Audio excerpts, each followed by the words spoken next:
Yo les voy a dar la primera parte de violencia, creo que es la segunda parte de violencia sexual, la primera parte les tiene que dar la doctora Chipana, ya la parte de las leyes, los códigos y todo eso, no es la parte legal de violencia sexual. Ya la parte clínica les voy a dar yo, ¿ya? Entonces empezaremos, por favor, me lo pasa la diapositiva, por favor. Ya, cuando hablamos de violencia contra la mujer, decimos que es una forma de discriminación que inhibe gravemente la capacidad de la mujer de gozar de sus derechos y libertad, ¿no? En pie de igualdad con el hombre. Entonces, siempre que hablamos de violencia, no solamente vamos a ver el aspecto de violencia sexual, sino también de otros tipos de violencia, ¿ya? Siguiente, por favor.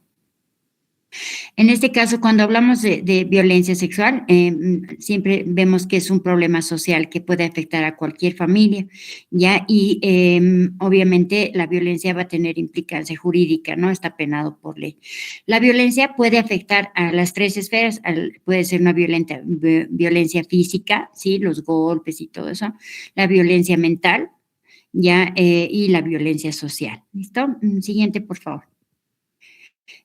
Ya, según la OMS y la OPC, se define violencia sexual como todo acto sexual en tentativa de consumar una actividad sexual sin consenso de la paciente, ya cuando la paciente dice no y a pesar de que tiene la negativa es accedida carnalmente, ¿listo? Siguiente, por favor.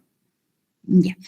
Existen protocolos para manejar a las pacientes víctimas de violencia sexual, así como los protocolos son propios de cada paciente según la edad, ¿no? Si son niñas, son infantes, obviamente las van a tratar los servicios de pediatría junto con ginecología, ¿no? Ambos servicios, ¿listo? Entonces vamos a hablar de la parte ginecológica, qué tipo de atención brindamos a la paciente. Siguiente, por favor. Ya, el propósito de establecer protocolos es más que todo brindar una atención oportuna y adecuada a cada paciente que sea víctima de violencia sexual, ya desde el primer, segundo y tercer nivel. ¿Ya? Siguiente, por favor. El objetivo de la intervención es acoger a la paciente en forma adecuada, no brindarle un lugar donde pueda tener privacidad, se sienta segura, sienta confort con nuestra atención. Evaluar las lesiones tanto físicas como psicológicas que pueda tener la paciente víctima de violencia sexual.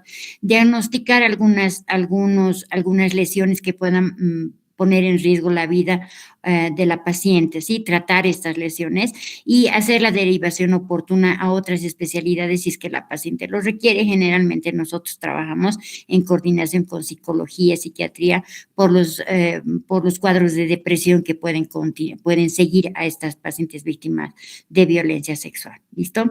También vamos a ver en una forma global, no solamente la paciente, sino la familia también, porque obviamente la familia también se ve afectada por este problema. Siguiente, por favor.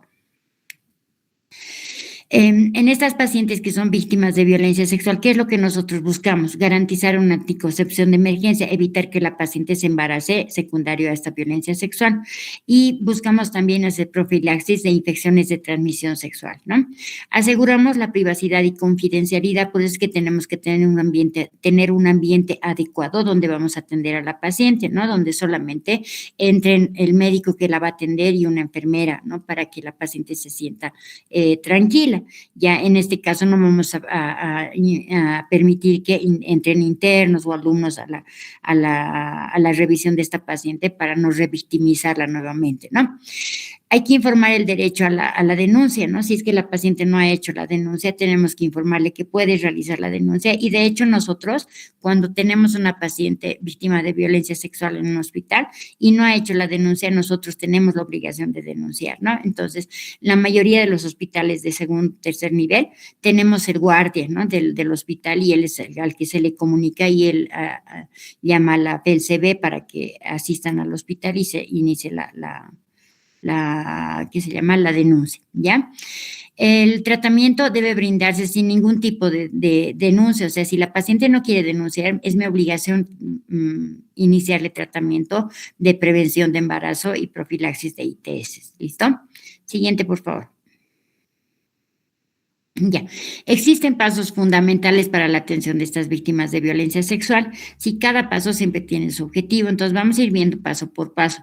En los protocolos de atención a las víctimas de violencia sexual existen 15 pasos que debemos seguir uno por uno. ¿Listo? Siguiente, por favor.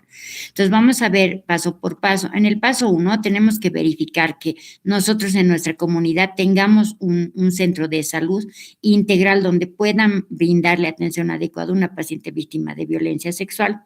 ¿Listo? Entonces, nosotros en cada hospital, sea primer, segundo, tercer nivel, siempre estamos siendo capacitados anualmente, no solamente por el servicio médico, sino también por el área legal, ¿no? Vienen la PELCB a enseñarnos cómo tenemos que tratar también una víctima de violencia sexual. Siguiente, por favor. El paso número 2, tenemos que verificar que tengamos todo el indumentario, primero un ambiente adecuado y después toda la indumentaria que necesitamos para atender a una paciente víctima de violencia sexual. ¿Listo? Tiene que ver siempre, o sea, se tiene que delegar a una persona específica, un médico específico, como responsable de esta área y que brinde la atención a una paciente víctima de violencia sexual.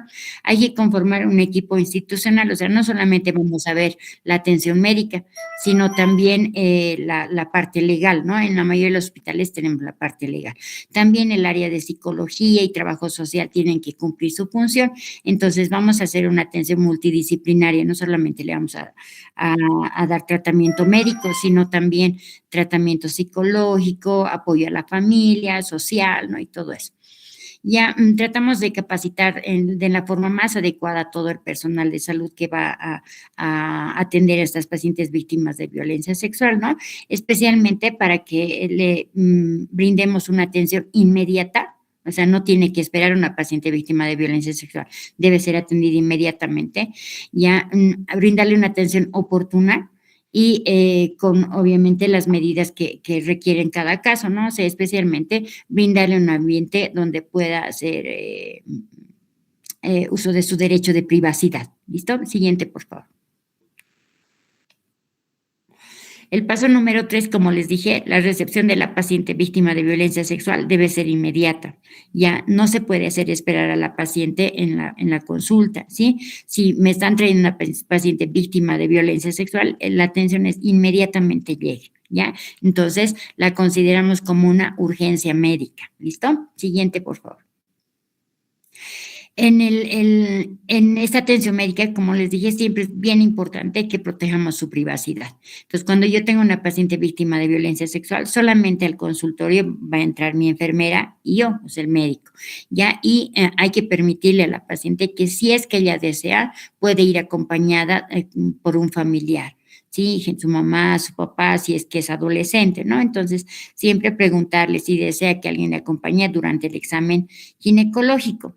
Ya en pacientes menores de edad, obviamente es obligatorio que esté una persona mayor de edad durante el examen ginecológico. ¿Listo? Siguiente, por favor. En la anamnesis tenemos que tener especial cuidado en las preguntas que vamos a hacer. Primero tenemos que aprender a escuchar, ¿no? Que ella nos relate en sus palabras todo lo que ha ocurrido.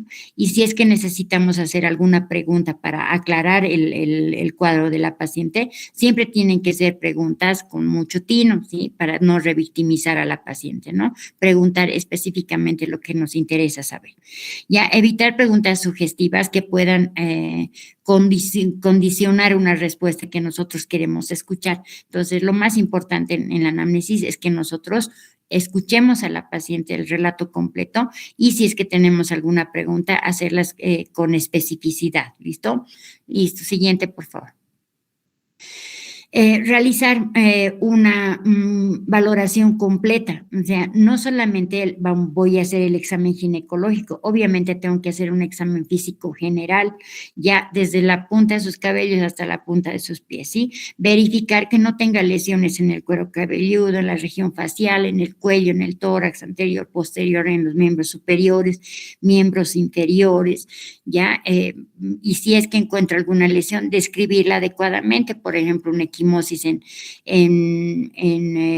sé yo, en antebrazo izquierdo, aproximadamente 3 centímetros de diámetro, de coloración violácea, con solución de continuidad, que está sangrando, no está sangrando. Entonces, debo especificar todas las lesiones que encuentre y plasmarlas, anotar en la historia clínica, porque como ya ustedes imaginan, esta paciente va a ser una paciente que necesita una documentación legal bien escrita, ¿no? Adecuadamente, porque si va a ir a una auditoría, este tipo de historia. ¿Listo? Siguiente, por favor. La siguiente. Siguiente, por favor. Ya. Entonces, como les dije, en el examen físico tenemos que ver todo su examen físico general. Sí, ver si es que tiene lesiones, si es que algunas equimosis, si es que tiene ataduras, mordeduras, absolutamente todo en todo el cuerpo. ¿Listo? Y después pasamos al área ginecológica. Entonces, ustedes aquí ven unas fotitos de víctimas de violencia sexual donde vemos algunas equimosis, ya que tenemos que describir específicamente en qué lugar está, qué diámetro tienen, si tienen solución de continuidad, que si son hemorrágicas, no son hemorrágicas, ya, entonces si tiene lesiones de mordeduras y todo eso. Entonces, es bien importante revisar bien a la paciente, ¿ya? Siguiente, por favor. En cuanto al examen ginecológico, ya nosotros cuando tenemos una paciente adolescente siempre tenemos que preguntarle si es que ha iniciado su actividad sexual o no, ya. Al margen de que nos responda o no, podemos verificar si es que ella tiene desgarros en el himen. Ya es bien fácil diferenciar un desgarro himenial antiguo de un desgarro himenial reciente. ¿Por qué? Porque en un desgarro reciente vamos a ver que los bordes del desgarro en el himen van a ser equimóticos y algo hemorrágicos, ¿listo? Pero un desgarro antiguo no vamos a ver eso, ¿no? El desgarro va a estar sin lesiones, o sea, vamos a ver la presencia de las carúnculas himeneales, ¿no? En este caso, ya, entonces, bien importante que cuando la ponemos en posición ginecológica, primero verifiquemos que no hayan lesiones, o si es que hay lesiones en la vulva, sí, equimosis, soluciones de continuidad en labios mayores, menores, en clítoris, en la región perineal, ya, y posteriormente hacer la maniobra de Valsalva para verificar en qué condiciones está el himen. Si son desgarros actuales, vamos a ver un himen con los desgarros de bordes equimóticos y hemorrágicos. ¿Listo? La hemorragia puede ser activa o no activa. Generalmente no sangran mucho los desgarros himeneales. ¿Ya? Y si es antiguo, los bordes van a ser normales, ¿no? O sea, sin lesiones aparentes. Siguiente, por favor. Ya. Entonces aquí ustedes ven una fotito donde se ven los desgarros, está en blanco y negro, pues que no se puede ver si es que tiene equimosis o no, sí, pero vemos los desgarros, tenemos que describir en qué lugar está, o sea, vamos a describir, digamos, en sentido de las agujas del reloj, por ejemplo, este desgarro está a horas una en sentido de las agujas del reloj, de aproximadamente 1 centímetro de diámetro, bordes equimóticos, hemorrágicos. ¿Listo? Todo eso tengo que describir. Siguiente, por favor. Ya. Una vez que he hecho el examen, o sea, la maniobra de Valsalva y veo que el himen no presenta una lesión o no presenta un desgarro que esté sangrando y ponga en riesgo la vida de la paciente, nosotros generalmente detenemos nuestro examen en ese momento. ¿Por qué? Porque tiene que venir el médico forense a tomar las muestras que necesite para hacer la denuncia. ¿Listo? En algunos casos, cuando la paciente tiene una hemorragia activa, entonces pasa a segundo plano el hecho de tener que tomar las muestras, las muestras para sus estudios, ¿no? Porque prima la vida de la paciente. Entonces, si es que tiene un sangrado activo, voy a proceder a hacer la especuloscopía para verificar de dónde está viniendo la hemorragia, ¿no? Puede ser un desgarro vaginal, sí, un desgarro en el cuello uterino, entonces tengo que verificar de dónde viene la sangre y ver si es que necesita algún procedimiento, o sea, poner algún punto o tal vez por compresión va a parar la hemorragia, ¿no? Entonces, mucho depende de la clínica que la paciente tenga para que yo continúe con el examen ginecológico. Ya, si es que no hay hemorragia activa, solamente se hace la maniobra de Valsalva y se espera que venga el médico forense para que tome las muestras adecuadamente, ¿ya? En caso de que tenga hemorragia, aparte de la especuloscopía, obviamente voy a hacer un tacto vaginal, ¿no? Ya, entonces, como les digo, mucho depende de las condiciones para concluir un examen ginecológico, hacer un examen ginecológico completo o solamente la maniobra de las riendas. Siguiente, por favor. Aparte de que revisamos la vagina, también tenemos que revisar la región anal, porque ustedes saben que también en las violaciones no solamente hay penetración vaginal, sino también puede haber anal, ¿no? Entonces, lo ideal es poner en posición maometana, ¿no? O genopectoral a la paciente para verificar si es que tiene lesiones en el ano. Pero tomando en cuenta que es una paciente que es especial, ¿no? Porque va a estar afectada psicológicamente, tenemos que tratar de no revictimizarla. Entonces, en una posición ginecológica, entonces podemos visualizar bien el área anal, ¿no? Entonces vamos a ver si es que tiene desgarros en región anal, si es que tiene alguna solución de continuidad. Entonces tenemos que revisar también esa área. Listo, siguiente, por favor. Ya, hay que tomar las pruebas diagnósticas necesarias. En este caso, ¿qué es lo que hacemos con las pacientes? Ya, los exámenes de rutina son los exámenes para descartar infecciones de transmisión sexual, o sea, vamos a pedir el BDR, el RPR para descartar sífilis, vamos a pedir serología para clamidia, para gonorrea, vamos a pedir serología para herpes tipo 2, clamidia ya les he mencionado, la prueba rápida del VIH y la serología para la hepatitis B. Entonces, en estas pacientes tengo que pedir de entrada todos los laboratorios para descartar una ITS y también debo pedir un test de embarazo para verificar que esta paciente no haya estado embarazada antes del acceso carnal, ¿no? Antes de la violación. ¿Listo? Si es una paciente que era virgen y le han violado, entonces en ella podríamos prescindir del test de embarazo, pero en la mayoría de los casos igual se toma, ¿listo? Entonces, esos son los laboratorios que en cualquier paciente víctima de violencia sexual debo pedir.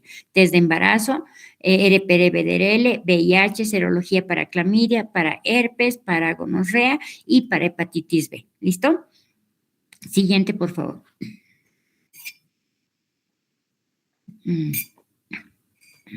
Ya. Cuando hay alguna paciente que ha tenido un desgarro hemorrágico, o sea, que ha sangrado, entonces obviamente le voy a pedir otros exámenes complementarios, ¿no? Un hemograma completo para verificar si no ha llegado a un cuadro de anemia por el sangradito que ha tenido, ya, y otros exámenes complementarios si es que requiere el caso. De lo contrario, solamente pedimos los exámenes para descartar algún ITS. Siguiente, por favor. Ya. El sexto y el séptimo paso son bien importantes. ¿Por qué? Porque vamos a hacer profilaxis de embarazo y profilaxis de ITS. Siguiente, por favor. ¿Qué es lo que hacemos? Inmediatamente entra la paciente, lo primero que vamos a hacer va a ser, después de revisarla, mi obligación es iniciar el tratamiento profiláctico para ITS. ¿Qué es lo que vamos a usar? Esto es bien importante porque se les evalúa tanto en los parciales como en el ECOE, ¿no? Entonces, para la sífilis le voy a administrar penicilina benzatínica a una dosis de 2.400.000 unidades internacionales. Se pone una ampollita intramuscular, dosis única. Para prevenir la tricomoniasis, le administramos metronidazol. Le solicitamos que, no que se compre porque el hospital le prevé de los medicamentos, le administramos 4 tabletitas de 500 miligramos, sumando se hacen los 2 gramos en dosis única, ¿listo? Para la gonorrea le damos ciprofloxacina de 500 miligramos, una sola tabletita, dosis única. Para la clamidia, acitromicina de 1 gramo, una tabletita, dosis única. Y la doxiciclina, que nos ayuda también en prevención de la clamidia, doxiciclina de 100 miligramos, 14 tabletitas, una tableta va a tomar cada 12 horas por 7 días. Entonces, estos son los tratamientos profilácticos de las ITS, que es lo que ustedes tienen que aprender, ¿ya? Cualquier paciente que haya sido víctima de violencia sexual tiene que recibir inmediatamente su tratamiento profiláctico para ITS. Siguiente, por favor. Entonces, esto ustedes tienen que dominar para que en cuanto venga la paciente le puedan dar su recetita de prevención, ¿ya? También es importante que hagamos la profilaxis para VIH, ¿ya? En este caso, nosotros no contamos con el esquema TEL. ¿Qué es el esquema TEL? Son unas tabletitas que tienen tenofovir, tienen efavirenz y tienen lamivudina, por eso se llama esquema TEL. T de tenofovir, E de efavirenz y L de lamivudina. ¿sí? Entonces, el esquema TEL se trata de unas cápsulas que tienen los 3 medicamentos, ¿listo? Se administra una tabletita cada día durante un mes. Ya, normalmente nosotros no contamos en los hospitales con estos esquemas, entonces hay que derivar a los servicios de infectología para que le inicien su tratamiento profiláctico de VIH. ¿Ya? Siguiente, por favor. También es importante hacer una anticoncepción de emergencia, ¿ya? Se supone que tenemos que hacer en las primeras 72 horas después de la violencia sexual, ¿no ve? Entonces, generalmente las pacientes víctimas de violencia acuden en el acto, o sea, apenas les encuentran, son traídas al hospital o al día siguiente a más tardar. Entonces, tenemos que iniciar su tratamiento profiláctico para evitar embarazo. Siguiente, por favor. Entonces, ¿qué vamos a usar para la anticoncepción de emergencia? Usamos el levonorgestrel. Estos dos de abajo nos vamos a olvidar, porque lo que más usamos son los levonorgestreles, ¿ya? Existe el levonorgestrel de 1.5 miligramos, ¿ya? Si vamos a usar este levonorgestrel de 1.5 miligramos, la dosis es única, una tabletita y nada más. Pero si usamos el levonorgestrel de 0.75, se dan 2 tabletitas, una cada 12 horas, ¿listo? No es necesario repetir el esquema, ya con una sola dosis basta. Siguiente, por favor. Ya, es importante también que en estas pacientes hagamos la contención emocional. No nos olvidemos que después de una agresión sexual viene un estado de depresión intenso que puede terminar incluso en suicidio, ¿no? Entonces, generalmente cuando tenemos una paciente víctima de violencia sexual, nosotros damos parte al servicio de psicología y la psicóloga hace su evaluación y verifica si es que va a necesitar tratamientos psiquiátricos, antidepresivos, ¿no? Y apoyo psicológico, obviamente, ¿no? También tenemos que reportar a trabajo social, ¿no? Para que den apoyo a la familia, y psicología también va a dar una contención emocional a su familia, ¿no? Entonces, es bien importante que no nos olvidemos esta parte, ¿listo? Siguiente, por favor. Ya. Los primeros auxilios psicológicos, esto es bien importante. Como les digo, las pacientes siempre entran en un cuadro depresivo. Ya hay que saber escucharlas, tratarles con mucho respeto, aceptar sus emociones, si se pone a llorar, qué sé yo, no esperar a que ella decida en qué momento voy a poder realizar el examen ginecológico, ¿ya? Siempre tenemos que brindarle un ambiente adecuado y que entre un familiar con ella para que la acompañe, para que ella sienta seguridad y no se sienta revictimizada, porque obviamente vamos a revisar sus genitales, ¿no? Donde ha sido lesionada por el acto sexual. Ya, entonces siempre tenemos que ayudarle a la paciente y darle contención emocional. Ya, siguiente, por favor. Ya.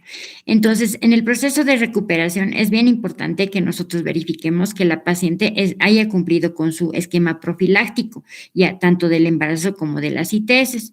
Ya, también tenemos que verificar si ha realizado o no la denuncia. En este caso, es obligación de nosotros, si es que la paciente no ha denunciado, hacer la denuncia a nosotros. Entonces, una vez que viene la FSB, la paciente y su familia ya van a decidir si hacen la denuncia o no, pero nosotros estamos dando parte y eso tiene que plasmarse en la historia clínica, ¿ya? Para que no tenga repercusiones legales en contra de nosotros. El apoyo psicológico es bien importante, ¿listo? Entonces, no nos olvidemos de esa parte también. Siguiente, por favor. Creo que eso es todo. Siguiente. Ya. Después de que yo le he iniciado su tratamiento profiláctico, la debo citar a la paciente en 2 semanas para verificar si es que tiene alguna sintomatología. Ya a los 3 meses repetir los laboratorios para descartar ITS y a los 6 meses también, ¿listo?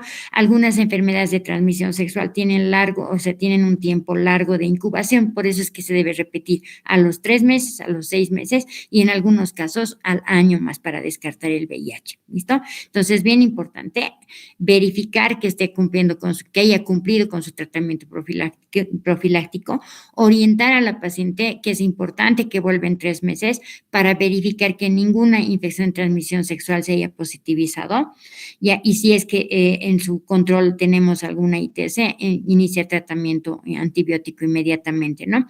Ya es importante que vuelva a los 6 meses y al año para verificar que ninguna ITS haya sido transmitida a esta paciente a través del acto sexual. Siguiente, por favor. Bueno, solamente eso. No, más que todo en esta parte clínica, ustedes tienen que tener en cuenta de que estas pacientes víctimas de violencia sexual, tenemos que tratar de no perder evidencia, ¿no? El médico forense viene al hospital a cualquier hora o al centro de salud a tomar sus muestras, y a veces cuando nosotros lo hacemos nos dicen que hemos contaminado muestra, que ha sido mal tomada. Entonces, ¿qué es lo que hacemos? Normalmente revisamos a la paciente, hacemos un examen físico general, detallamos las lesiones, y en el examen ginecológico solamente hacemos la maniobra de las riendas para verificar que no haya un foco hemorrágico que ponga en peligro la vida de la paciente. Si no hay hemorragia, entonces solamente llegamos hasta ahí en el examen ginecológico y derivamos la atención al médico forense para que tomes las muestras adecuadamente, ¿ya? En estas pacientes es bien importante que verifique que está tomando su tratamiento profiláctico y la orientación más que todo para que pueda volver, ¿ya?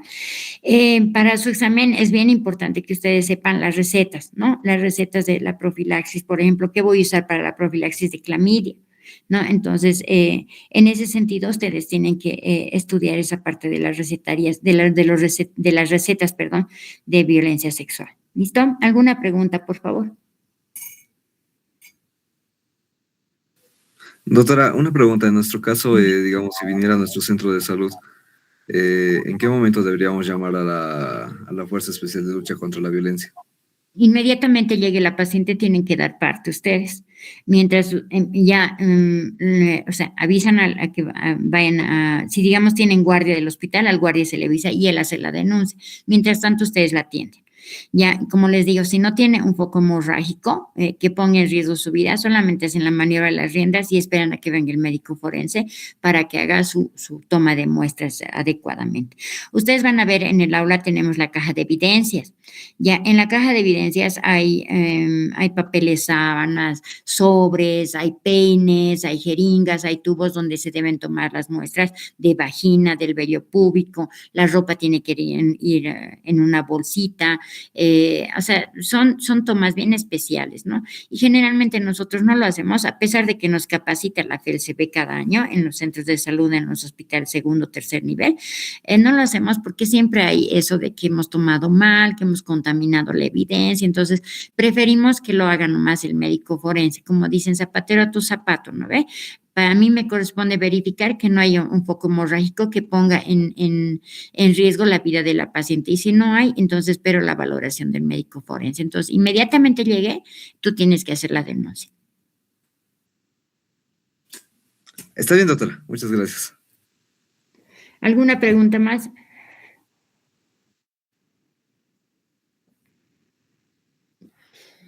Listo, doctores. Entonces, me han comunicado que va a seguir las clases por vía virtual, entonces vamos a estar coordinando los horarios, por favor, ¿ya? Muchas Está bien, gracias. doctor. Muchas gracias, doctora. Buenas noches. Hasta luego, buenas noches. Hasta luego, doctora. Hasta luego.